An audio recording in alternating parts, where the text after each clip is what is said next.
আসসালামু আলাইকুম, কেমন আছেন সবাই? আশা করি সবাই ভালো আছেন। আলহামদুলিল্লাহ আমিও ভালো আছি। তো আজকে এই যে বিকাল টাইমে ইফতারের আগে আগে মাশরুম ঘরে আসলাম মাশরুম উঠাতে। দেখেন বড় একটা বল নিয়ে আসছি গাবলা, তাই মাশরুম উঠাবো। কারণ সারাদিন সময় পাই নাই। তা এখন মাশরুম যদি না উঠাই তাহলে স্নেহা পাবে রাতের বেলা এসে পানি দিবে।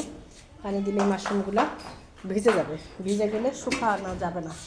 তা আজকে এই মাশরুমগুলো উঠাবো, উঠে আগামীকাল শুকাবো। কারণ আজকে মাশরুমের কোনো অর্ডার ছিল না, তো মাশরুম কেউ নিতে আসে নাই, এই জন্য সেই মাশরুমগুলো যেগুলো রয়ে গেছে সেগুলো আমি আজকে উঠাই তুলছি। সকালে আমি এটা রোদে দিয়ে শুকাবো। তো এই তো প্রতিদিন আমার মাশরুম বিক্রি না হলেও বা কেউ না নিলেও আমার কিন্তু কোনো সমস্যা নাই। আমি কিন্তু মাশরুমগুলো সুন্দরভাবে উঠাই, আমি শুকাই। শুকে এটা শুকনাটা আমার আলহামদুলিল্লাহ শুকনাটা আমি ভালোভাবে সেল করতে পারি। তো যারা মাশরুম চাষ করবে তারা হতাশা খায় যায় বা ভাবে যে আমার মাশরুম বিক্রি না হলে আমি মাশরুম কী করব, তাদেরকে আমি বলতেছি আমার কাছে কিন্তু প্রতিনিয়ত আমার কাছে ফোন আসে, মাশরুম চাষ শিখতে চাই বা মাশরুম চাষ করতে চাই। আর একটা প্রশ্ন সবাই বলে যে মাশরুমটা আমরা বিক্রি করতে না পারলে কী করব। তা আমি বলি যে মাশরুম বিক্রি না করলে মাশরুম শুকাবেন, মানে শুকনাটা কোথায় বিক্রি করব ভাই? আমি যদি আপনাদেরকে সব বলে দেই তাহলে আপনারা কি করবেন বলেন? আপনারা কি করবেন? দেখেন কত পরিমাণে মাশরুম ধরে আছে। তো আমি কিন্তু একদিনে শাপলা আক্তার হয়ে উঠি নাই, বা আমার একদিনে স্নেহা মাশরুম ঘর নামটা কিন্তু সবার কাছে প্রচার হয় নাই। আমাকে কিন্তু অনেক কষ্ট করতে হয়েছে, অনেকটা পরিমাণে পরিশ্রম করতে হয়েছে, তারপরে কিন্তু কাছে আমি এই পর্যায়ে আসছি। তা আপনারাও পরিশ্রম করেন, আপনারাও ইউটিউব দেখেন, গুগল মামাকে সার্চ দেন, বা সব কিছু একটা ট্রাই করেন। আমার কাছে আমার আশাতে থাকলে তো হবে না। সবাইকে আমি একটা কথাই বলি, সব সময় বলি, মাশরুম চাষটা কিন্তু খুব সহজ, খুব সহজ একটা কাজ। কিন্তু বাজারজাত করাটা, পরিচয় করাটা কিন্তু প্রচুর কঠিন।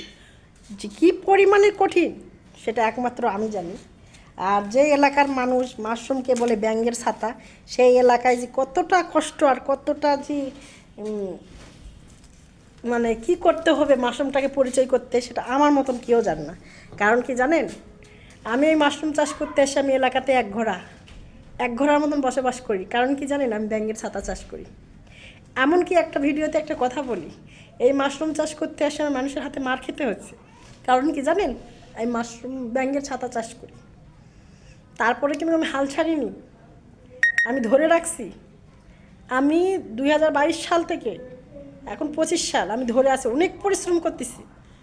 এখন আমাকে চিনে সবাই শাপলা একটা স্নেহা মাশরুম হয়।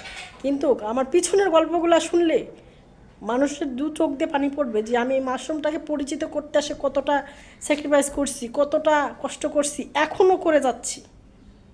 আমি কাউকে পাশে পাচ্ছি না, ঠিক আছে?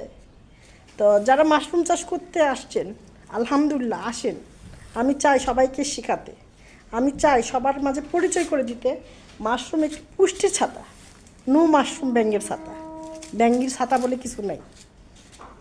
তো যে যে এলাকার মানুষ বলে মাশরুম ব্যাঙের ছাতা, আমি আল্লাহর কাছে সবসময় একটা কথাই বলি, আল্লাহ তাদেরকে হেদায়েত দান করুক।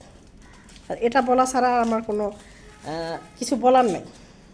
দেখেন আপনাদের সঙ্গে কথা বলতে বলতে আমি কত পরিমাণে মাশরুম উঠাইছি। আরও অনেক মাশরুম আছে, আরও অনেক মাশরুম আছে, আরও অনেক মাশরুম উঠবে।